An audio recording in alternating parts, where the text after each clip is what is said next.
أعوذ بالله من الشيطان الرجيم بسم الله الرحمن الرحيم الحمد لله رب العالمين والصلاة والسلام على أشرف الأنبياء وعلى آله وصحبه وسلم صلى الله عليك يا رسول الله صلى الله عليك يا حبيب الله صلى الله عليك يا نور ذات الله صلى الله عليك يا نور جمال رضيت بالله رب الإسلام وسيدنا محمد ورسوله والقرآن.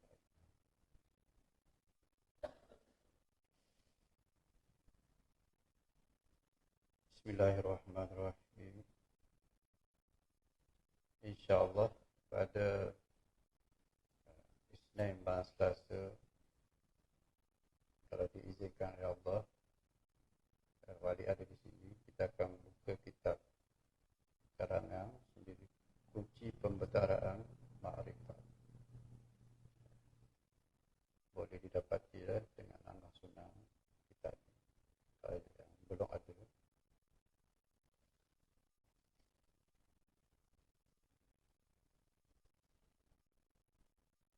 Bismillahirrahmanirrahim. Qul huwallahu ahad, Allahus samad. Lam yalid wa lam yulad wa lam yakul lahu kufuwan ahad. Katakanlah Allah itu esa. Dia tempat tumpuan segala makhluk. Dia tiada beranak dan tiada boleh diperanakkan. Jadi sesuatu pun yang serta dengan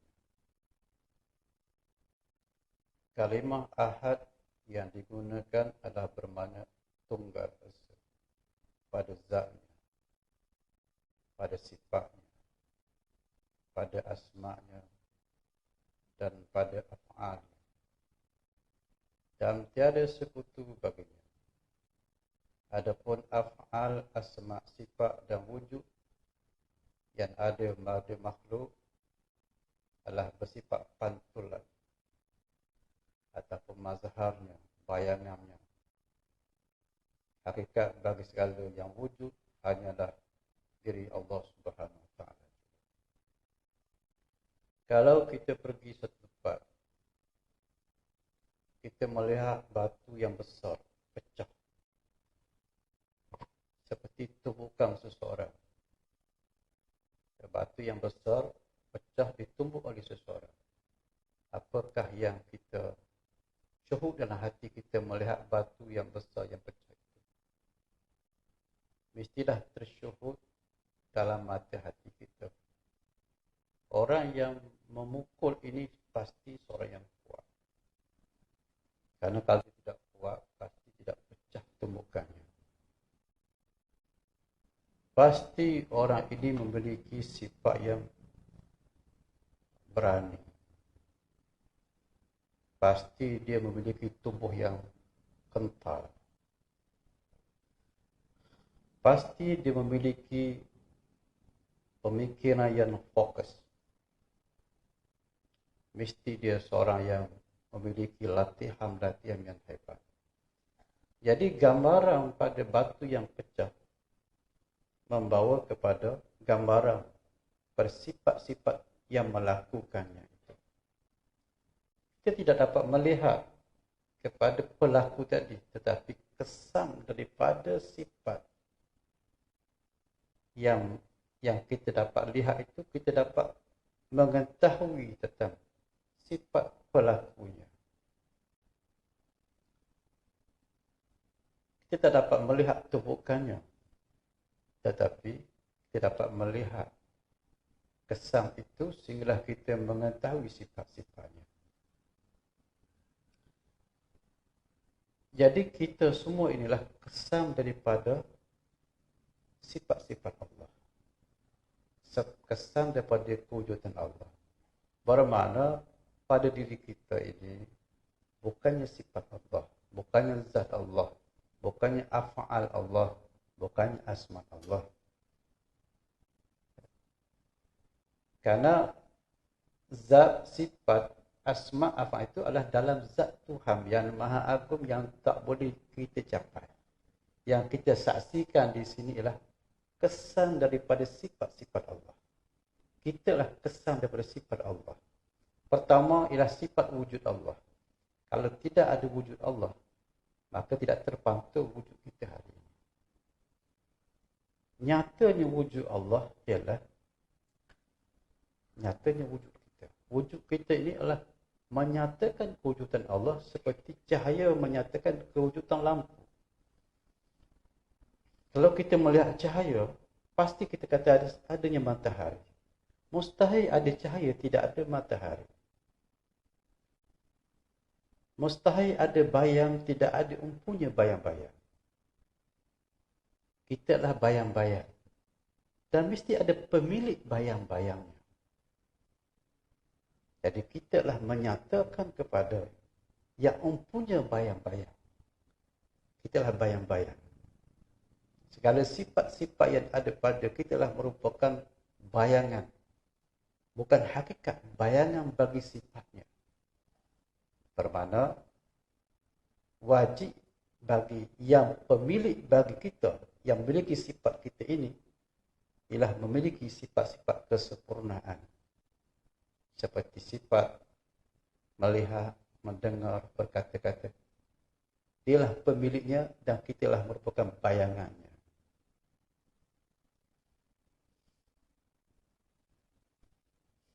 Jadi keesaan Allah itu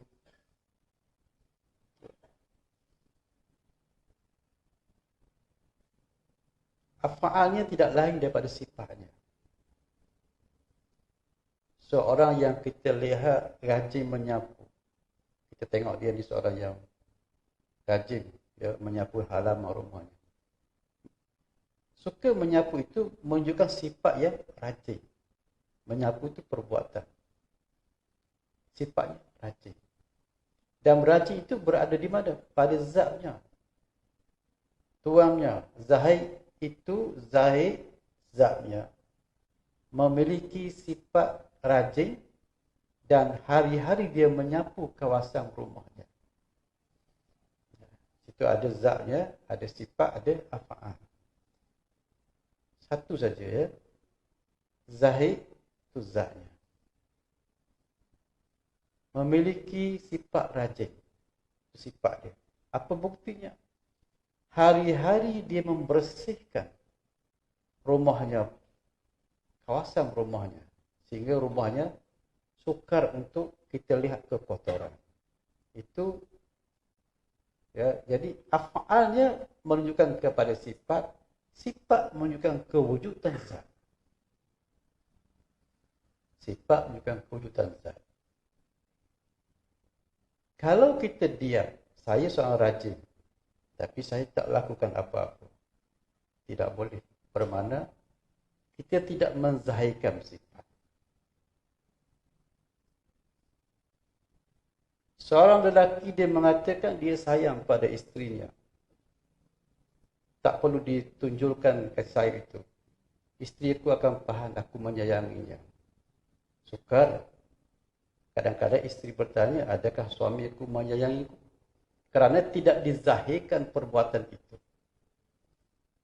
Bila kita tidak zahirkan, seperti memperlihatkan kasih sayang kita, perbuatan itu tidak terlihat, bagaimana dia mengetahui kita menyayanginya? Perbuatan itu menzahirkan sifat. Sifat itu menzahirkan zatnya. Ya. Jadi Allah dia menzahirkan sifat kasih sayang dia kepada hamba. Sehingga kita dapat melihat kasih sayangnya. Pada mata hati yang jernih. Pada mata hati yang hidup dapat menangkap betapa cinta Allah kepada dia. Tapi kalau hati dia tak jernih, dia banyak bersangka buruk pada Allah kadang-kadang. Takdir-takdir Allah yang berlaku dalam hidupnya, dia tidak memandanglah bentuk yang positif, yang tidak melihatlah bentuk kasih sayang Tuhan. Malaikat dia mengatakan, kenapa Tuhan melakukan hal ini kepadanya? Dia bersikap dengan sikap pandangan yang buruk, prasangka yang buruk kepada takdir Allah. Bukan takdir itu yang bermasalah. Yang bermasalah kalbunya. Kalbunya tidak bersih. Bila kalbunya tidak bersih, segala sesuatu, apa pun yang baik, dilihat tidak baik. Bila kalbunya bersih, apa yang tidak baik pun dilihat baik. Itulah sebagai kalbu yang bersih. Jadi, apabila hati kita banyak tidak resah, gelisah dengan takdir Tuhan, bermakna kalbu kita belum ada interaksi yang betul dengan Allah. Tidak bermakrifat. Sebab itu pentingnya pengajian makrifat ini. Awaluddin makrifatullah. Kerana pelajaran makrifat akan bawa ketenangan kepada hati. Dia tenang. Orang makrifat ni, dia jiwa dia tenang. Kerana dia bermakrifat dengan Allah yang maha perkasa dan maha penyayang. Ibaratnya begini. Kita berada di padang pasir yang kering kontak. Berjalan akan dahaga yang amat sangat. Tiba-tiba bertemu dengan seorang raja yang memiliki segala kekuatan, tentera dan memiliki kekayaan. Lalu dia berkata kepada kita. Dan dia menyaksikan kekayaan raja tadi dan kekuatan raja tadi. Dan raja itu berkata, duduklah kamu denganku. Aku menjamin rezekimu. Aku beri makan dan minummu. Hanya kamu perlu berkhidmat kepadaku. Itu saja raja itu kata. Dan makrifat itu menyebabkan dia tenang. Oh, aku sudah tidak perlu fikir lagi tentang kehidupanku. Kerana raja sudah menjamin akan memberi segala apa yang lain padaku, rezekiku apa dan sebagainya, dengan bicara aku berkhidmat kepadanya. Itu syaratnya. Kita akan tenang kerana kita dapat melihat. Kita dapat menyaksikan raja itu. Tapi kenapa Allah banyak ayat-ayat menjamin rezeki kita? Allah menjamin tentang kehidupan kita. Dan Allah beritahu dia Ar-Rahman Ar-Rahim. Kenapa kita belum tenang? Kenapa kita masih lagi tidak dapat ketenangan? Kerana kepercayaan kita, penyerahan kita kepada Allah itu belum mutlak. Disebabkan kita belum benar-benar bermakrifat dan benar-benar ada keyakinan untuk penyerahan diri kepadanya. Jadi ilmu ini yang tidak bertunjang kerana dada kita. Kita mengajak banyak pada ilmu fiqh, ilmu hadis, ilmu Quran dan sebagainya. Tapi ilmu ketuhanan tidak bertunjang ke dalam rohani kita. Menyebabkan kita baca ayat-ayat Tuhan, kita tak dapat menangkap dalam kalbu kita ayat-ayat Allah itu. Banyak ayat. Kalau kita baca Quran ini, Allah akan kunci ayat di belakang dengan sifat-sifatnya.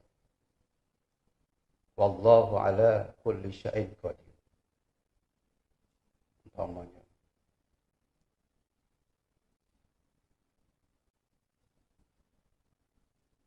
Banyak ayat-ayat yang Allah menceritakan sifat-sifatnya. Jadi ini perlukan ilmu sufi, ya, ilmu kejernihan jiwa. Jadi nak belajar ilmu ini, ilmu sufi ini, tak perlu kita cerdik, ya, tak perlu kita bijak, tak perlu. Ilmu ni mudah sekali. Ialah belajar ilmu hina diri, belajarkan hina diri. Ya, belajarkan ilmu fakir diri kita. Ada sampah-sampah jalan ambil, tengok orang-orang yang dilihat dikatakan orang-orang kelalangan, orang-orang yang dilihat tidak ada nilai, kita muliakan mereka. Kita belajar menyucikan diri kita dengan sifat kerendahan. Kita buat benda-benda yang rendah. Kita suka cari perkara-perkara yang apabila kita melakukan, jatuh sifat ego kita. Cari, belajar ini dahulu. Jatuhkan ego kita dahulu. Kalau ego kita tidak jatuh, kita tanam benih tepat tanah yang tidak subur. Kita berzikir pun, zikir kita tidak akan naik. Tak ke mana. Solat kita pun tak ke mana. Sebab tanah tidak ada. Nak tanam kat mana? Ya, nak tanam kat mana kalau hati kita disaluti dengan sifat kekerasan? Mesti dipecahkan. Pecah itu dikatakan mujahadah. Mujahadah ni Sebab tu kita belajar menjatuhkan kesombongan kita dahulu. Para awliya dahulu belajar duduk dengan anjing, kawan. Nak belajar dia lebih hina. Satu daripada kebaikan orang yang pernah jatuh dalam kemaksiatan, melakukan dosa-dosa besar, kalau dia bertaubat, dia lebih bagus daripada kita yang tidak pernah jatuh dosa besar. Kerana apa?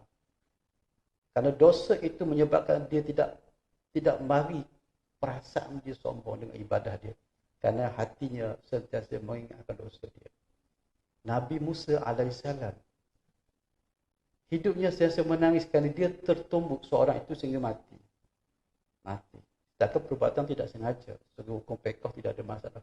Tapi Nabi Musa menangis perbuatan itu. Jadi ada hikmah di sebaliknya. Bukan kita melakukan dosa-dosa tadi, tapi nak beritahu bahawasanya mereka-mereka yang terjemuh dalam segala kesalahan-kesalahan, kembalilah kepada Allah. Dan jika kamu kembali kepada Allah, insya-Allah kamu mudah jernih. Sebab kamu merasa diri kamu tidak bersih, kotor. Ada sahabat saya dulu, dia kata dahulu sebelum dia belajar ilmu agama, sebelum dia pergi madrasah, dia mudah menangis dengan Tuhan. Sebut nama Allah dia menangis, solat dia menangis. Sekarang bila dia dah belajar, dia payah nak menangis sekarang. Kenapa dia tanya? Kerana hatimu sudah ada merasa kemuliaan. Kamu dah merasa kamu sudah baik. Dulu kamu merasa kamu ni tak bagus dengan Tuhan. Kamu banyak salah dengan Allah. Sebab tu kamu mudah menangis. Sekarang kamu merasa kamu sudah baik dan kamu sudah mulia di sisi Allah. Justru itu Allah Ta'ala tidak beri lagi cahaya dalam hati. Tak ada cahaya. Sudah hilang cahayanya. Inilah dikatakan kita kena jaga kalbu kita. Jaga dari perasaan-perasaan kesombongan tadi. Kerana kesombongan itu dia menutup cahaya hati kita. Dia menutup kalbu kita. Sehingga tidak dapat menangkap kepada tajalli Allah. Kalbu juga kalau sudah dimasuki hal-hal yang haram, makanan-makanan yang haram, dia juga menjadi keras. Juga hati kita menjadi keras kalau kita berburuk sangka pada orang. Kalau kita banyak buruk sangka pada orang, hati kita jadi keras. Apalagi mengata pada orang, lagi bertambah keras. Bila hati ini keras, dia solat, dia zikir, dia takkan rasa apa-apa. Tak merasa apa-apa kerana hatinya sudah dalam kekerasan. Sebab itu mesti dipecahkan. Pecahkan kalbu kita. Ya Allah, aku tutup lisanku ini daripada berkata tidak baik kepada hamba-Mu. Aku jaga hatiku. Biarlah aku melihat aku yang paling buruk, yang paling aib. Bukan orang lain. Biar aku melihat keaibanku. Kalau aku melihat orang buat maksiat, mereka melakukan maksiat dalam keadaan jahil, kata Imam Ghazali. Dia ajar kita begitu. Kalau kamu tengok ahli maksiat, katakan, kamu melakukan dalam maksiat dalam keadaan jahil. Aku buat maksiat dalam keadaan aku tahu. Bermakna dosaku lebih besar daripada kamu. Ya. Kabura maqtan indallah an taqulu ma la taf'alu. Murka Allah orang yang bercakap dengan apa yang dia tidak melakukan. Maksudnya orang-orang ulama, para ustaz, dia berdosa dalam dia bercakap dan dia berdakwah. Kalau dia tak mengamalkan apa yang dia buat, dia berdosa. Berdosanya di dalam kuliah-kuliah. Orang ahli maksiat dosanya tepi-tepi jalan, di dalam kelab, dalam majlis-majlis hiburan. Tapi para ulama, para ustaz, para pendakwah berdosa dalam majlis kuliah-kuliah seperti ini. Kerana apa yang disampaikan dia tidak melakukannya. Kabura maqtan indallah an taqulu ma la taf'alun. Amat murka Allah kepada orang yang berkata-kata tetapi dia tidak melakukan apa yang dinasihatkan. Jadi dosa kita berbeza-beza. Pokok pakarnya kita berada dalam dosa, tapi cara berdosa kita tidak sama. Sebab itu jangan ketakburan kita dalam apa yang dalam posisi kita hari ini. Kerana Allah melihat dalam pandangan yang berbeza dengan apa yang kita lihat.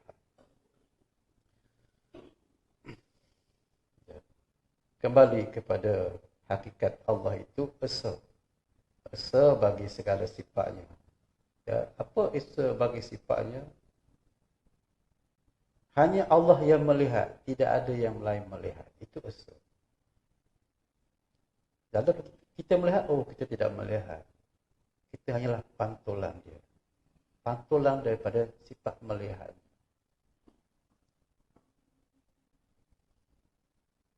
Bukan pinjaman. Kalau dalam ada juga menterjemahkan, penglihatan kita adalah pinjaman daripada Allah. Kalau pinjaman bermakna kita melihat, Allah melihat, ada dua melihat. Tapi dalam ilmu tauhid, seperti kata kita diperlihatkan. Kita diperlihatkan oleh Allah. Kita tidak melihat, tapi Allah perlihatkan kita. Allah perdengarkan kita. Allah perilmukan kita. Allah perhayatkan kita. Sebab sifat itu hanya ada pada dia. Dia saja pada kita. Perlihat, perdengar, perkatakan, perhayat dia. Segalanya dia saja. Kalau dia tarik pada tadi, maka kita tidak boleh lagi melihat. Sifat itu hanya pada dia. Itu dikatakan esa. Tidak ada dua sifat-sifat Allah itu. Ilmu, hanya Allah yang berilmu. Yang ada pada kita diperilmukan. Diperilmukan, di mana kalau dia tidak diperilmukan pada kita, maka jahillah kita. Jahillah kita. Kita diperkayakan Allah. Adalah rezeki kita dilihat kaya. Tapi hakikatnya kita fakir. Hakikat manusia semua fakir. Kalau kita tengok orang kaya, oh dia diperkayakan oleh Allah, kita jadikan asma al-ghaninya, dipakaikan pakaian al-ghani Tuhan. Nampaklah dia kaya. Kalau Tuhan tarik pakaian al-ghani, miskinlah dia. Jadi jangan tertipu dengan pakaian-pakaian yang dipakaikan oleh Allah itu untuk menguji dia. Dia hanya memakai pakaian asma Allah saja. Dia hanya dipakaikan untuk menguji dia. Allah ni Allah uji dengan pakaian kemiskinan. Allah ni Allah uji pakaian kekayaan. Allah ni Allah uji dengan pakaian orang bawahan. Ini pangkat sebagai raja.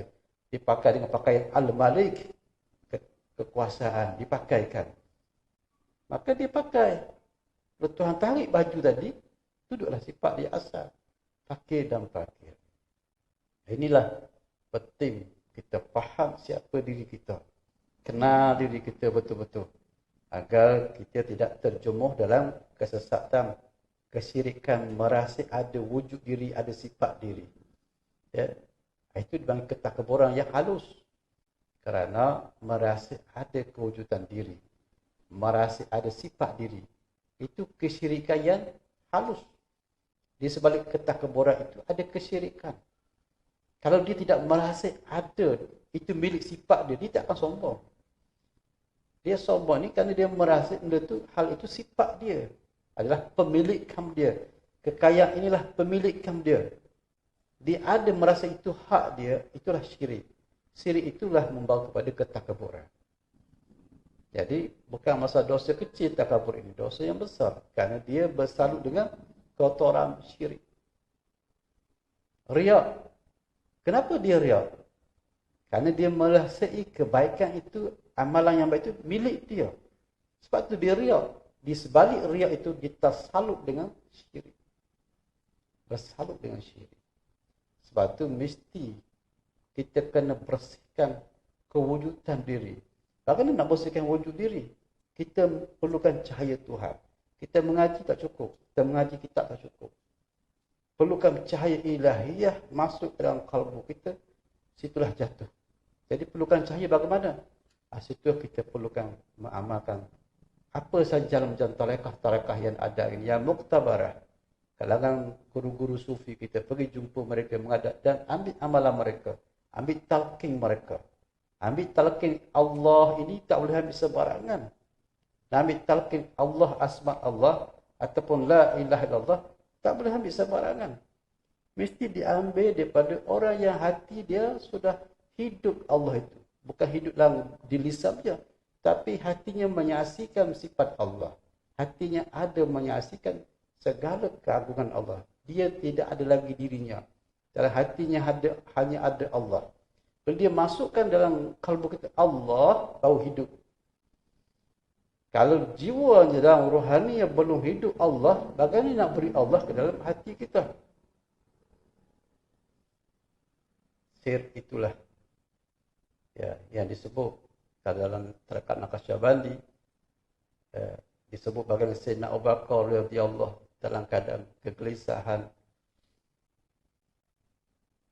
ketika orang Quraisy sedang melihat mencari Nabi, dan ketika itu mereka dalam gua Sur mereka, Sayyidina Abu Bakar dan Rasulullah SAW, kadang-kadang bimbang, takut mereka itu dapat melihat mereka berdua. Lalu Nabi kata, ya Abu Bakar, tenang kamu. Sesungguhnya Allah itu bersama dengan kita. Ma'iyah. Allah itu bersama dengan kita. Itu dipanggil ma'iyah. Nabi limpahkan perkataan itu dengan cahayanya. Sayyidina Umar, Sayyidina Abu Bakar tenang terus. Tenang. Tak ada rasa gerung langsung dah. Itulah sir yang dicampak Nabi ke dalam Sayyidina Abu Bakar radhiyallahu. Dan Sayyidina Abu Bakar mencampakkan sir itu kepada sahabat yang lain, dan sehinggalah sampai kepada kita hari ini sir ma'iyah. Jadi ma'iyah diambil daripada ada guru dan ada ke guru, sampailah ke Sayyidina Abu Bakar radhiyallahu, dan Sayyidina Abu Bakar mengambil daripada Rasulullah sallallahu alaihi wasallam. Ini dalam ilmu tarekat, ilmu sufi. Itu juga mereka yang nak mentalkinkan zikir la ilaha illallah, orang itu mestilah memiliki jiwanya sudah hidup dengan ilmu tauhid makrifat itu la ilaha illallah. Kalau dia talkinkan ke dalam kalbu kita, baru dia hidup. Kalau dia mati, dia zulumat, dia talkinkan lagi menambah zulumat batin kita. Hati-hati mengambil talqin ini. Hati-hati mengambil talqin. Kadang-kadang talqin itu walaupun kalimah Allah, tapi dia lebih menggelakkan hati kita. Sebab itu kita belajar ilmu Allah ini, kalau tidak ada guru yang betul, kita menjadi gelap. Apa bukti kita gelap? Kita menjadi sombong dengan ilmu kita. Semakin dekat, semakin kita banyak belajar, kita rasa kita mulia, dan kita melihat orang lain tidak mulia. Orang yang sudah hina dan sebagainya. Itu bermakna perjalanan kita dengan Allah tidak betul. Tidak benar. Syariatnya betul, batin tidak betul. Sebab itu kena dipimpin oleh pada guru. Memimpin dua jalan. Pimpin satu jalan syariat, dan dia mesti batin dipimpin agar tidak terkena penyakit iblis tadi. Jadi bahayanya kalau berjalan tanpa berguru. Jadi ada guru merawat dengan perbanyakkan solat, ada guru baca Quran, ada guru perbanyakkan selawat. Jadi ini kaedah dia hantar selawat kepada kita dan kita mengamalkan. Jadi kita amalkan, jangan kita merasa payah. Kita mudah-mudahkan perjalanan dengan Allah, ya, berjalan mudah Allah, jangan payah-payahkan. Kita mampu 100, kita buat 100 dahulu. Allahumma salli ala sayyidina Muhammad, atau pada kalbu kita. Tak mampu saya 100, saya mampu 30, buat 30 dahulu. Yang penting istiqamah. Istiqamahkan. Sehinggalah 1, 3 bulan, 4 bulan, kita rasa ada kesan. Kita rasa mampu dah naik 60. Kita naikkan 60. Bila cahaya kita semakin besar, kita semakin mampu untuk melakukan kebaikan. Naik 100. Bercahaya semakin kuat, kita akan naik 200. Naikkan. Ya. Kemudian, apa lagi? Kita akhlak-akhlak yang bagus sesama kita. Pelihara adab sesama kita. Agar cahaya yang ada dada kita tu terus terikat dalam dada kita. Jangan kita mudah mencela-cela orang. Karena cahaya dalam batin kita akan terpantul pada mereka. Kita buat kerja letih-letih, tetapi cahayanya kita hantar pada orang lain. Jadi bankrupt. Tak naik. Tak naik martabat kita. Tak naik martabat. Apalagi mencela orang-orang yang sahabat rapat kita. Apalagi mencela orang-orang yang dimuliakan Tuhan. Kalangan para awliya Allah.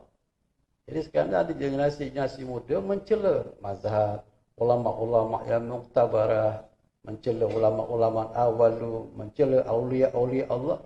Kalau mereka dah mencela kekasih Tuhan, bagaimana hati mereka nak ada cahaya? Tidak ada cahaya. Gelap mereka itu. Gelap. Jadi kalau kita bercakap, mereka macam tak ada telinga nak dengar. Sebab mereka dah kata fi qulubihim maradun fazadahumullah marada. Maksudnya telinga mereka dah pekak, mata mereka dah buta. Tak boleh nak dengar. Tak dapat melihat kebenaran, tak dapat mendengar kebenaran. Ini dikatakan ya, kegelapan hati, bahayanya. Jadi situlah kita belajar ilmu tauhid, nak menyatukan diri kita, menyatu dengan Allah ni maksud apa? Qul huwallahu ahad ni apa yang maksud menyatu dengan Allah? Maksudnya kita tidak ada ilmu, Allah yang ada ilmu tu dipanggil menyatu. Itulah qul huwallahu ahad. Kalau kita ada ilmu, Allah ada ilmu, belum lagi qul huwallahu ahad. Ahad ialah mengesahkan sifat Allah, maka kita tidak ada lagi. Tak ada lagi hadir kita. Kalau kita kata Allah itu wujud, maka kita tak adalah wujud. Wujud kita hanya pantulan saja. Kalau kita kata Allah itu punya sifat, maka tak adalah bersifat pada kita. Mengesahkan sifat Allah, maka tak adalah kita. Kita tak ada apa-apalah. Kita kayu sebatang yang tidak ada apa-apa. Ini diri kita. Jadi, nak dihidupkan dengan cahaya tadi.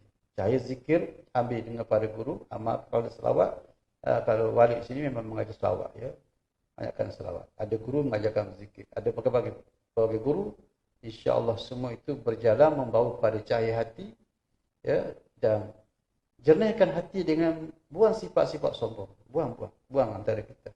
Jangan ada kesombongan. Jangan rasa aku lebih pada kamu. Kalau kita ada itu tak sampai kita. Belajarlah banyak mana pun tak sampai kita pada Allah. Tak sampai. Jangan ada kesombongan. Buang, belajar. Biarlah orang lain ambil bagian hebat-hebat. Aku boleh susun selipar pun tak apa dah. Bagian selipar. Nak ambil bagian ke bawah. Tapi kalau orang panggil, ya saya pergi. Kalau orang panggil saya tempat yang dia panggil agak tinggi sedikit, saya pergi. Tapi kalau tak panggil, lagi bagus saya suka mengambil yang rendah-rendah.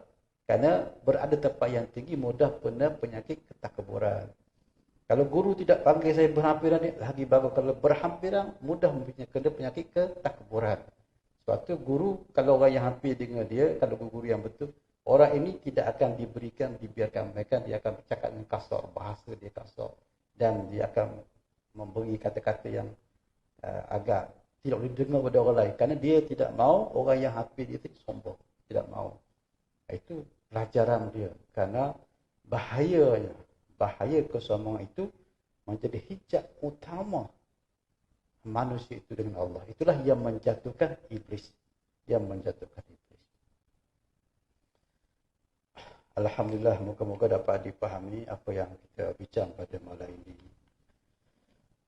InsyaAllah, barakallah, Allahumma salli sayyidina Muhammad wa ala sayyidina